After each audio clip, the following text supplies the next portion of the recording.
Monday, YouTube. It is Blurred here with another action figure unboxing. Today we're going to be unboxing the retro card G.I. Joe Classified Beachhead. I am a big fan of this action figure. Can't wait to get into it. He is currently featured in both Image / Skybound comic book series, G.I. Joe Real American Hero, and the G.I. Joe series from the Energon universe as part of the Night Force. So let's get into it. The way I do these is I have a 3A evaluation system. I'm talking about appearance, I'm talking about articulation, and I'm going to be talking about the accessories, of which we have plenty along with this. So before we get out of the box, let's take a look at this card. We have the animated drawn here on the front next to the big bubble window here of Beachhead. Now on the back we have a little biography. It says he's a ranger. His primary specialty is infantry. Secondary specialty is small arms and armor. Birthplace Auburn, Alabama. Beachhead was a land instructor at Ranger School and an observer advisor at the Covert Ops School in Central America. He is meticulous, patient, and strong-willed, and he doesn't get angry, he gets even. So that is what we're dealing with on the packaging. Let's get this guy open.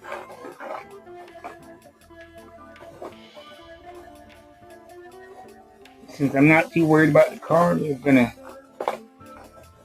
use the scissors here to get it started.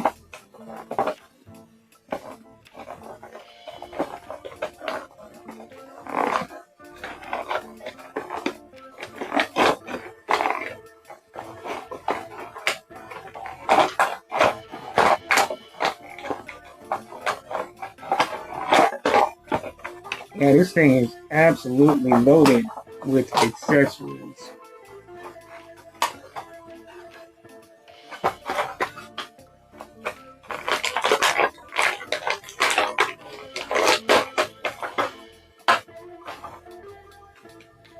Get the figure out of the packaging here.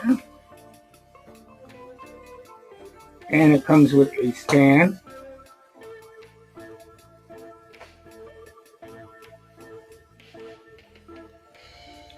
I do love that the G.I. Joe Classified series comes with stands now. When I first started collecting, you had to buy your own stands for them, but this is nice.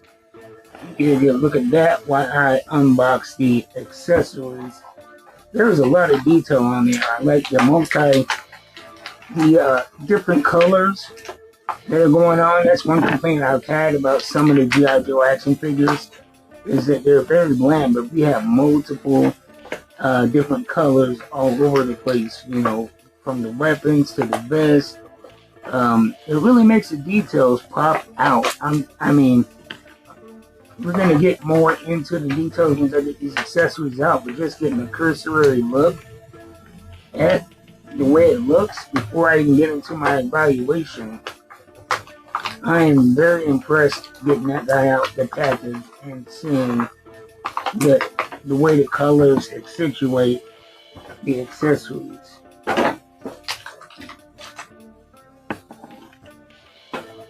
Alright, so we got all the accessories out. So yeah, let's talk about the appearance first off. Like I said, I am a big fan of the multiple colors. We have the army green, we have the camouflage pants with a little bit of that desert camo look to them with some green in there. We have the vest. And then it looks like they have magazines on the front of the vest that are gray. There's so much going on here. And then one thing that I noticed is that if you get a good look at the right arm there, it says 75. And I wasn't sure what that meant, but it was pretty prominent. So I had a look online, and that 75 patch there is representative of the 75th Army Ranger Division. And so that's a cool little detail there, you know, representing the real world counterpart. And then another thing that is very cool is if you look here on the left shoulder, you notice that red, looks like a piece of scrunch jump something or other.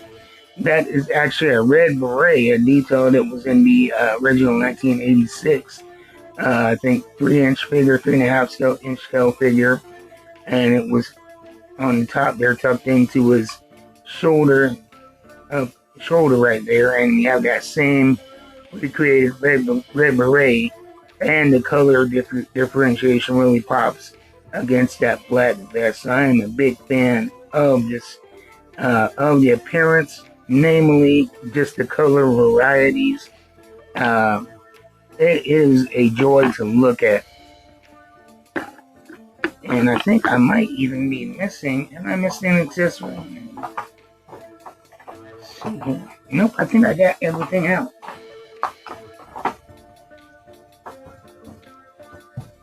Alright, so yeah. The appearance, it definitely gets an A. Aha! I did miss a couple accessories. So yeah, the appearance definitely gets an A grade from me.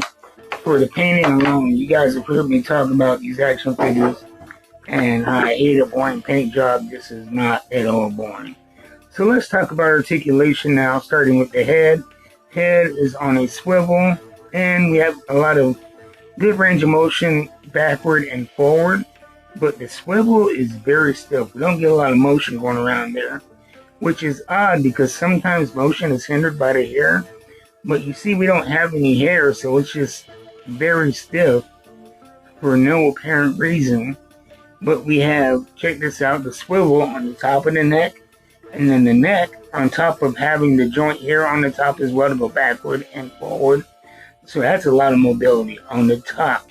I'm talking about where it connects to the head. Backward, forward, and a swivel. We have a separate neck joint as well that connects to the torso on the bottom. So we have not only the neck articulation attached to the head, but we have a whole separate articulation attached to the body. I really, really like that. It gives you a lot of motion and you can get more natural posing there. Like I said, the top articulation is a little bit stiff, but the added articulation at the shoulders and between the shoulders and the neck, it makes a big difference. Now going down the arms, they go all the way around and up and down. We have a cut on the bicep cut there for left to right horizontal movement. Double jointed pinless elbows. And we have the hands, gripping hands that go all the way around and up and down. That's one thing that you will notice with the G.I. Joes, especially the last few years, is you used to have the wrist motion that would go back and forth, but now they go up and down to hold guns more naturally at eye level. I like that detail they put on here. And then I believe the torso is on a rocker. It is. So it's on a rocker, but one pet peeve I have is when you have these bulky vests, sometimes it really limits the mobility, but surprisingly, the vest is cut high enough that you actually get great motion from that rocker despite having a vest that covers out that rocker joint. So, yeah, this is very good right here. I wish they would have did something like this with the first robot figure I got that had the big bulky vest. Actually, it is right up here. I'll show you what I'm talking about. You see here, the vest goes all the way down to the waist. And while you can't even tell, you can't even get a look at what kind of joint you're working with there. Is it a rocker? I think it's a swivel. I do not know, but that vest really hinders any torso movement that you're going to have.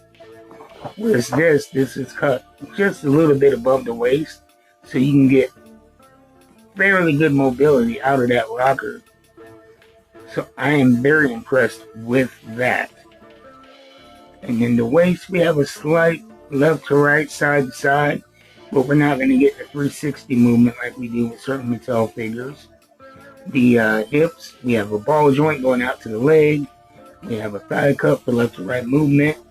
Pinless, double jointed legs with a great range of motion. And then we have a cut at the top of the boot. I like that. This cut here mid cap. I always like when they do it like this. With a lot of action figures, you will see that if they have a short boot, they will put the cap cut in the middle of the pants. Or if they have a high boot, they'll put the cap cut in the middle of the boot. But I really prefer that when you have a boot, you put that cap cut at the top of the boot, no matter where it is, because it erases unnecessary lines by giving you that same motion. So that gets a good grade for me. The foot goes, we have great back and forward motion and side to side. And so because of the things that they really did here, I'm going to give the articulation a rare A+. The reason why is because of the two mechanisms here on the bottom and the top of the neck. We have the rocker joint, which is covered by a vest, but you still get full range of motion despite the vest from the way that it is cut slightly higher than they used to do them, which makes a huge difference when it comes to mobility. And then the boot cut. I like when they don't make pointless seams. You know, it goes right there. So yeah, got an A for appearance, A+ for articulation. Now let's talk about the accessories. Let's start with the weapons. We have a crossbow here. This is a little bit of an ugly heather green crossbow, and it is all one color. Yeah, I'm not sure. I think maybe does the knife work with it? I'm not sure what's going on here. But I'm not a big fan of this because it's just one color. I think you could have did something with the stock or the trigger mechanism, give a little bit differentiation. I mean, for a figure that is this lively as far as color goes and this varied and dynamic, I think this basic heather green crossbow is kind of a letdown considering the outstanding action figure that it comes with, and it is a bit flimsy. I mean, just trying to get it into the hand here, it is very wobbly. Next, we have a machine gun of some sort, heather green, and the magazine is actually removable, and you cannot tell a little bit, but the magazine, at least on the visual exterior part, is silver, and it's very close to that heather green, which is why you may not see it through the camera. But I think they did a smart thing here, because if you notice on the vest, a big feature is the gray magazines all the way across the front of the vest. And I think if it wasn't for that detail, they would have made the magazine in the gun the same color as the gun, which they usually do. But that was a great catch there. If you're going to have the gray magazines on the front of the vest, at least keep, that part. Make that a little bit more interesting, but still, I think we could have went with a wood buttstock or, a black, handle or whatever. I think that would have really made this weapon pop. We have a knife, heather green handle with a silver blade. I am thinking that I'm looking at all of the holsters, which he has a wide variety of. Okay, yeah, there are two knife holsters. So it looks like this is the longer one. This will go here on the right side, knife sheath. There we go. We have another knife, and this knife is a tad smaller, silver blade, black handle, and this looks like it's going to go in the sheath on the boot. And then we have his backpack here, all one color, just a flat black. Looks like we have some kind of rocket, projectile round, arrows, explosives, a lot of little detail here. But you notice you can't really tell until I get it right up to the camera. Why is that? Because it's all flat black. It just looks like a clump of plastic at a distance, and you have to really get up close to it to see the details. And I think if you're gonna make an accessory this detailed, you should really, really make it multicolored so that you can see what's going on here. Let's see how it fits on the back, the torso. Fits perfectly. And then we have a satchel of some sort. Looks like it has some kind of explosives in it. It's a pretty heavy piece right here. But again, the one complaint I have is the flat black paint job. They could have done a little bit more with that. So let's get that on. And then we have a sidearm. Flat black sidearm here. Everything, including the silencer that clips onto the front. And do we have... Okay, yeah, he has a holster on the left leg here. And then we have a couple of, looks like grenades. Flat black grenades. I will say I do like the accessories, but they missed the mark when it comes to the paint on them. Very bland. I'm trying to see where do these fit, go anywhere. Maybe here next to the gun might be where you're supposed to put those grenades.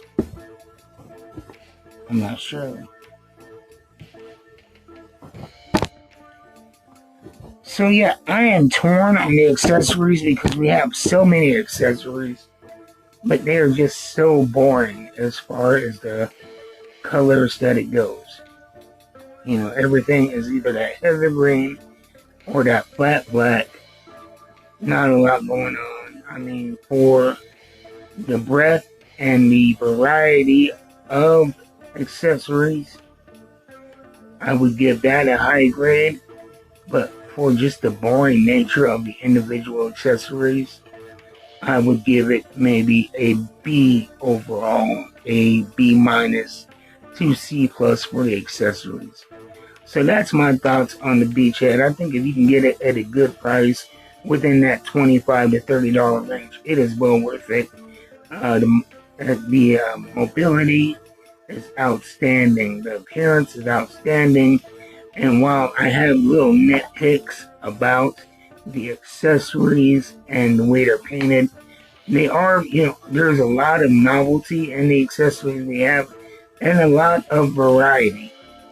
There's some guys you get and, they come with just the standard gun, standard sidearm, and you have, pieces that you have a million times with every other G.I. Joe. We've got some cool novelty here.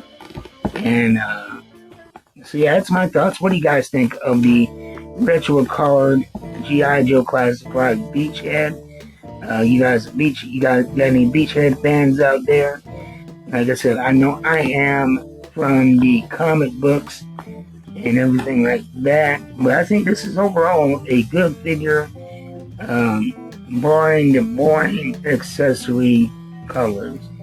But I will see you guys next time. Thank you for watching. If you'd like to contribute to the growth of the channel, you can buy me a coffee with the QR code on the screen, but most importantly, watching, liking, subscribing, maybe even sharing helps out more than you can know. So thank you for watching. I'll see you next time.